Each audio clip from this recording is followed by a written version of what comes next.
අයබෝන්. ඒතොදුනේ පුරුදු විදිහටම ටොක් එක දිනේශ් එක. ඔබ දන්නවා මීට දින කිහිපයකට ඉහතදී ලැබුණා තීරණාත්මක නඩු තීන්දුවක් අපේ රටේ. ප්‍රධාන චරිත දෙකකට විරුද්ධව ඒ තමයි හිටපු ක්‍රීඩා අමාත්‍යවරයෙකු වන මහින්දානන්ද අලුත්ගමගේට සහ හිටපු සතස්ස සභාපතිවරයෙක් වගේම වෙළඳ අමාත්‍යවරයෙකු වන නලින් ප්‍රනාන්දුට එරෙහිව ලැබුණු නඩු තීන්දුව. ඔවුන්ට එල්ල වෙලා තිබුණු චෝදනාව තමයි මිලියන 53ක රජයේ මුදල් අවභාවිත කිරීම, අයථා ලෙස පරිහරණය කිරීම. මේ චෝදනාවට ඔවුන් වරදකරු වුණා. මේ සිද්ධ වෙලා තිබුණේ 2015 වර්ෂයේ ජනාධිපතිවරණය සමයේදී.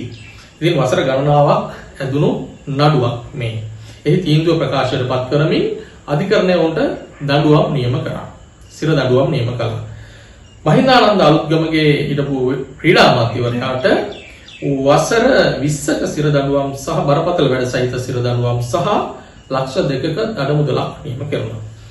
නලින් ප්‍රනාන්දු හිටපු වෙළඳ අමාත්‍යවරයාට වසර 25ක බරපතල වැඩ සහිත සිර දඬුවම් සහ ලක්ෂ 4ක දඩමුදලක් නියම කෙරුණා. ඔවුන් දැන් මේ වෙන විට සිර භාරයේ සිටිනවා බරපතල වැඩ සහිතව. තොරතුරු වාර්තා වෙන විදිහට රජයේ මුද්‍රණාලයේ වැඩ කරන බවට තමයි තොරතුරු වාර්තා වෙන්නේ. හරි. කොහොම හරි දැන් ඒ දේ සිද්ධ වෙලා ඉවරයි. නඩු තීන්දුව ප්‍රකාශයටපත් කරලා ඉවරයි. දැන් කතිකාවතක් කොට නැගෙනවා මේ අමාත්‍යවරුන් දෙදෙනාට සිර මැදිරියෙන් සිර ගෙයින් එළියට එන්න පුළුවන්ද?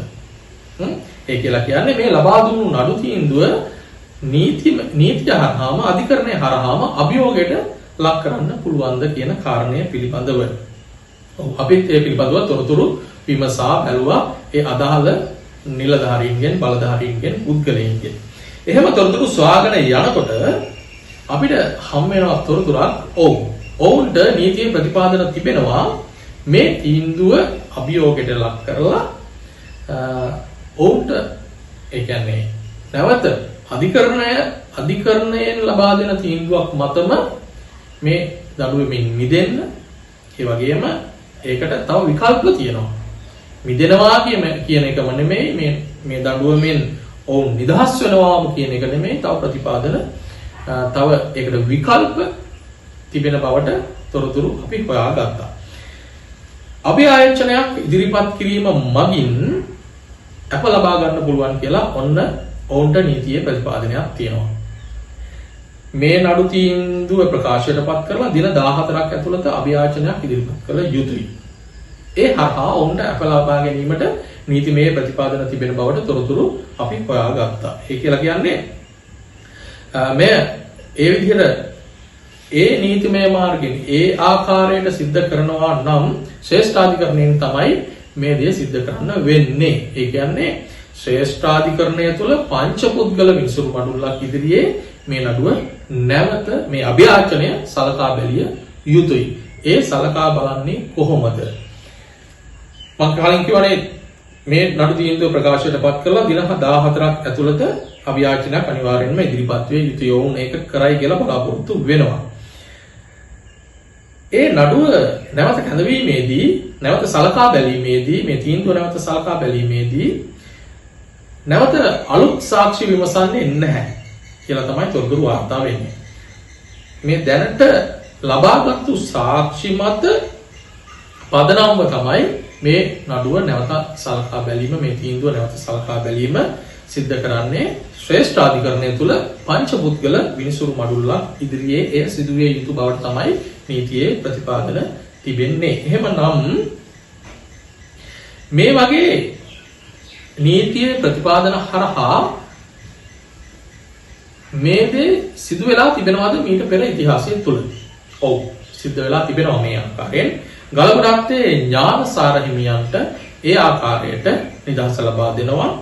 ඒ වගේම හිරුනිකා ප්‍රේමචන්ද්‍ර හිටපු മന്ത്രിවරියට ඒ ආකාරයට නිදහස ලබා දෙනවා. එහෙමනම් ඒ කියන්නේ ඔවුන් මහාධිකරණයෙන් වරදකරුවන් වුණු පුද්ගලයන්. ඔවුන්ට ඒ ආකාරයට ශ්‍රේෂ්ඨාධිකරණයෙන් නිදහස ලබා දෙනවා. ඒ නඩු තීන්දුව ලබා දුන්නු කලින් පෙර නඩු තීන්දුව අභියෝගයට ලක් කරමින් නැවත සලකා බලමින්. අවුරුදු 10ක් වගේ පරණ මේ නඩුවටත් ඒ හැකියාව තිබෙනවද? ඔව්, ඒ හැකියාව තිබෙනවා කියලා මම කලිනුත් කිව්වා.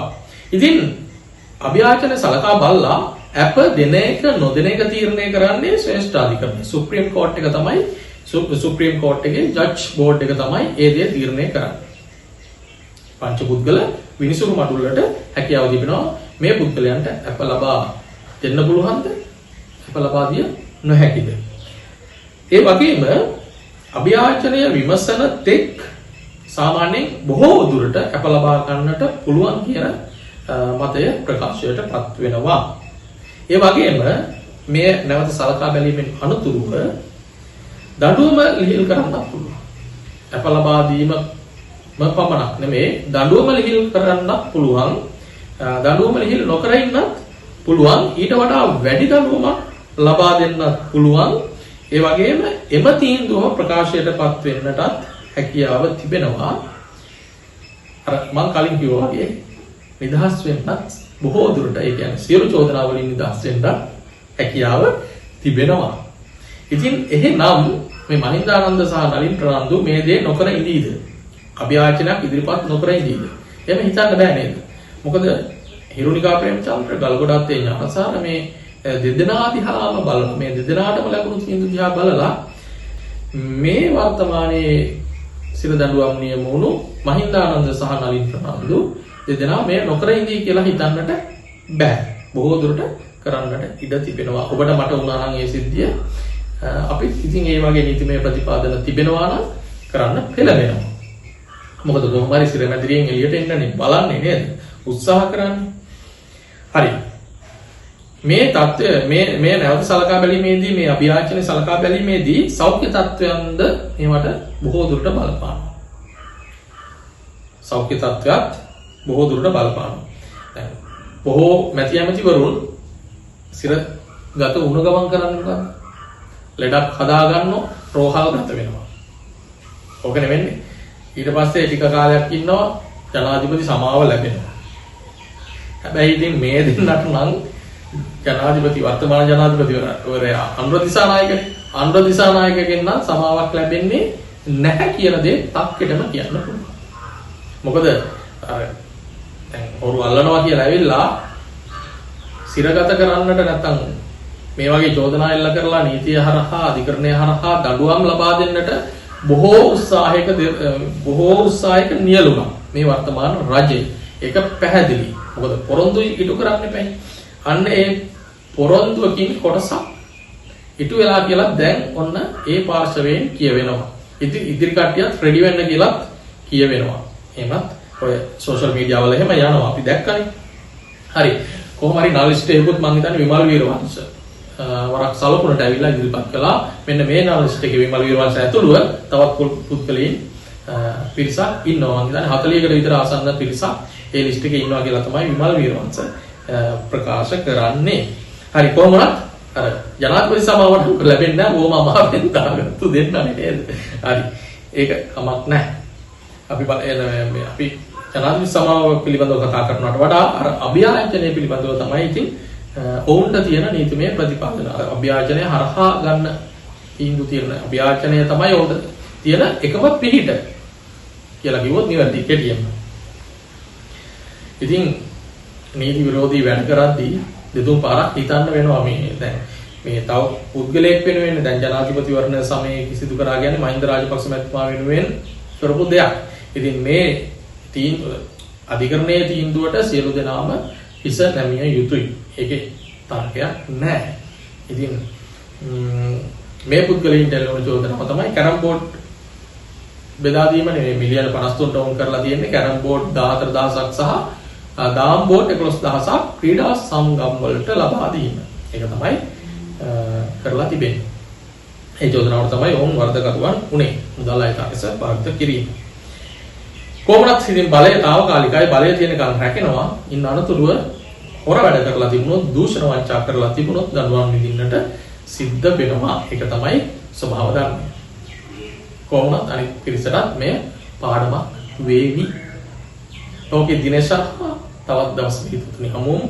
ඔබට ජය.